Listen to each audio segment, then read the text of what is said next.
In front of me is Oppo A5 Pro, and today I would like to show you how you can edit password saved in Google Passwords Manager. Begin by opening Settings and scrolling all the way down to click on Google. Now select All Services to scroll and click on Autofill with Google here. Then select Google Password Manager.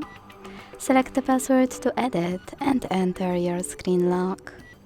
Hit Edit button, change whatever you want to, and hit Save at the top right corner.